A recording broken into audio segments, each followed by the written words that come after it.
안녕하세요. 임플란트 타이거입니다. 오늘은요, 부동산 용어들을 한번 정리해봤습니다. 집값 언제까지 올라갈지 아무도 알 수는 없지만요, 이런 심상치 않은 부동산 집값을 바라보면서 부동산과 관련된 용어들, 생소한 용어들이 많았는데요, 전문 용어는 아니지만 현장에서 사용하고 있는 부동산 용어 어떤 것들이 있는지 알아보려고 하는데요, 오늘 영상 궁금하시면 계속 봐주세요.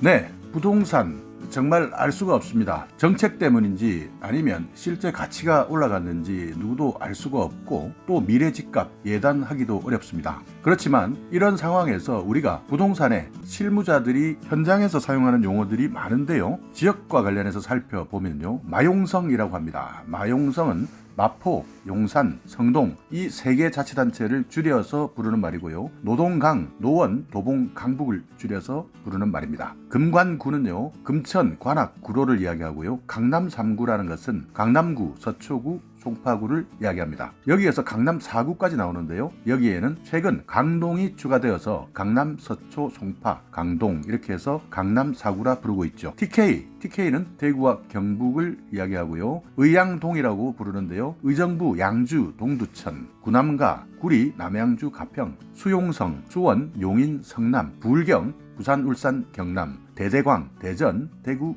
광주, 여순광, 여수, 순천, 광양을 이야기합니다. BYC라는 것도 있는데요, BYC는 봉화와 영양 그리고 청송을 합쳐서 BYC 이렇게 부르고 있고요. 부산에는 해수동이라는 곳이 있습니다. 해운대와 수영구 그리고 동래구를 합쳐서 해수동 이렇게 부르고 있죠. 그리고 부동산 용어에 자주 사용되는 용어 중에요, 주담대라는 말이 있는데요, 주담대는 주택담보대출을 이야기하고요. 임장, 이 내용은 현장에 임한다, 현장 답사 활동을 간다, 그러니까 부동산이 있는 곳을 직접 가보는 활동, 이것을 임장 이렇게 부르고 있고요. 임사, 주택임대사업자를 줄여서 임사 이렇게 부르고 있습니다. 마통은요, 마이너스 통장을 마통 이렇게 부르고 있고요. 오피는 오피스텔을 줄여서 부르는 용어입니다. 피 이러는데요, 프리미엄을 피 이렇게 부르고 있고요. 초피라는 것이 있는데요, 초피는 초반 프리미엄을 이야기하고, 마피라는 것은 마이너스 프리미엄, 그러니까 프리미엄이 깎였다는 거죠. 그리고 무피, 프리미엄이 없다, 없을 무자를 사용해서 무피 이렇게 부르고 있습니다. 줄피라는 것은요, 줄을 서서 프리미엄을 구입했다라고 해서 줄피, 그만큼 앞으로 가격 상승이 예상될 때는 줄피를 구입하라 이렇게 이야기하고 있고요. 특공, 특별 공급을 특공 이렇게 부르고 있습니다. 일부는요,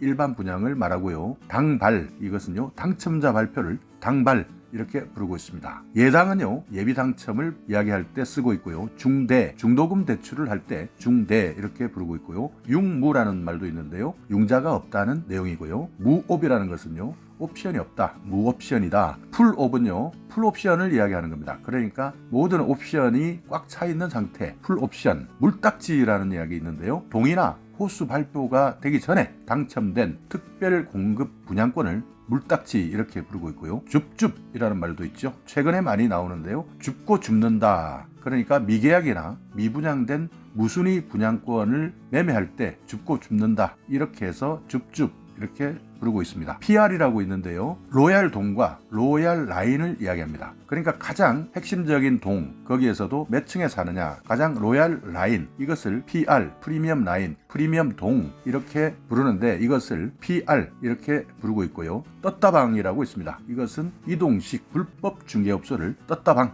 이렇게 부르고 있습니다. 야장은요, 당첨자 발표하는 날 밤에 열리는 장, 이 주택시장을 야장 이렇게 부르고 있고요. 원장은요, 분양을 하는 주최 측에서 몰래 빼내서 파는 분양권이 있는데, 이것을 원장이라고 부르고 있습니다. 깜깜이 분양, 이것은요, 홍보가 없이 분양하는 방식을 깜깜이 분양이라 하고요. 청무피사, 이것은 청약이 없다, 피를 주고 사야 된다 하는 것을 청무피사 이렇게 부르고 있고요. 대팍대사라는 이야기도 있는데요, 대출해서 산다 하는 이야기고요. 못난이라는 용어는요, 좋지 않거나 많이 선택하지 않는 층수나 호수를 이야기합니다. 그러니까 수요가 적거나 각광받지 못하는 층, 동, 호, 이것을 못난이 이렇게 부르고 있고요. 초코아는요, 초등학교가 바로 앞에 있는 아파트, 초등학교가 코앞에 있는 아파트 이래서요, 초코아 이렇게 부르고 있고요. 총알은 돈, 주택을 구입할 때 자본금을 얼마만큼 가지고 있느냐, 이것을 이야기할 때 총알 이렇게 부르고 있습니다. 주복은요, 주상복합 아파트를 주복 이렇게 부르고 있고요. 초품안은요, 초등학교를 품은 아파트 이렇게 부릅니다. 관처는요, 재건축을 할 때 관할 지자체에서 인가를 받았다, 관리처분 계획을 받았다 라고 했을 때 관처 이렇게 줄여서 부르고 있고요. 추분, 이 말은요, 정비사업이나 재건축, 재개발을 할 때 새 아파트를 분양받을 때 내가 내야 하는 추가 분담금을 이야기합니다. 추분, 추가 분담금 이렇게 부르고 있고요. 몸테크, 이 말은요, 실제 거주하면서 내 집값이, 아파트값이 오를 때까지 몸으로 버텨나간다 해서 몸테크 이렇게 부르고 있고요. 다운계약은 실제 매매할 때 매물의 가격보다 낮게 실거래가를 신고하는 것을 다운계약 이렇게 이야기하고요. 업계약은요, 실제 매물가보다 높게 실거래가를 신고할 때는 업계약 이렇게 부르고 있습니다. 공투라는 용어가 있는데요, 공동투자를 이야기하고요. 구축이라는 것은 오래된 아파트, 신축과 반대된 용어죠. 대장은요, 가격의 상승과 거래를 주도하는 아파트, 이런 아파트를 대장 아파트 이렇게 부르고 있고요. 떡상은 갑자기 아파트의 가격이 급하게 상승했을 때 떡상 이렇게 부르고 있고요. 떡락은 그 반대의 경우죠. 급하게 폭락했을 때 떡락 이렇게 부르고 있습니다. 뚜껑이라는 용어도 있는데요, 땅에 대한 지분이 없는데도 불구하고 재개발 입주권이 나오는 무허가 건축물을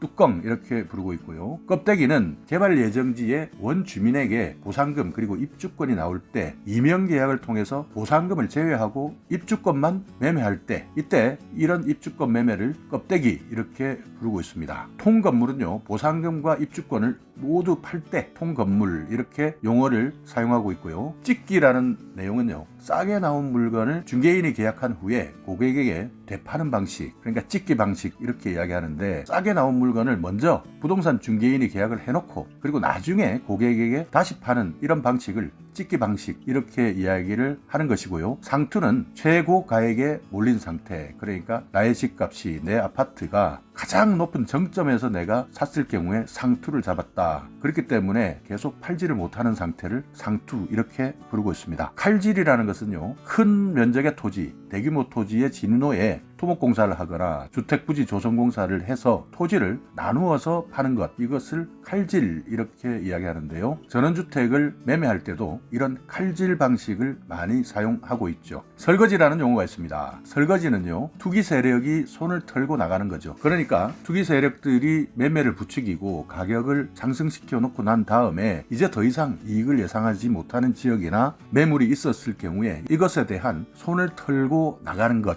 이것을 설거지 이렇게 부르고 있으니까요. 만약 여러분께서도 혹시 부동산과 관련된 상황에서 내가 설거지하는 상황이 아니냐 하는 의심도 해볼 필요가 있겠죠. 모하는요, 모델 하우스를 모하 이렇게 부르고 있습니다. 굳이 줄여서 부를 필요가 없는 용어인 것 같은데요. 그래도 모하, 모델 하우스의 줄임말 알고 계시기 바라겠습니다. 그리고 지역과 관련해서 역세권, 이 말은요, 기차나 지하철, 여기 있는 곳 근처 역세권 이렇게 부르고 있고요. 숲세권은요, 녹지 공간이 많은 곳, 그러니까 친환경 공간이 많은 곳, 아파트나 단지를 숲세권 이렇게 부르고 있고요. 몰세권이라는 것은 대형 쇼핑몰이 가까이 있다 해서요, 몰세권. 백세권은요, 백화점 인근에 있는 가까운 곳. 슬세권이라는 것은요, 슬리퍼 같은 편안한 복장으로도 편의시설을 이용할 수 있는 공간. 맥세권은요, 내 주위에 맥도날드가 있다. 편세권은 편의점이 있다, 스타벅스가 있다 하면은 스세권. 술세권은 술집, 그러니까 유흥가가 밀집해 있는 곳. 그리고 학세권은요, 학원이나 학교가 내 주위에 많이 있을 때 학세권 이렇게 부르고 있습니다. 자, 오늘 이렇게 부동산과 관련해서 어떻게 용어를 부르고 있고 어떤 방식으로 줄여서 부르는지 상식으로 기억해 놓으시기 바라겠습니다. 자, 오늘 영상 여러분께 조금이나마 유익한 정보가 있었다면요, 오늘도 구독 그리고 좋아요 부탁드리겠습니다.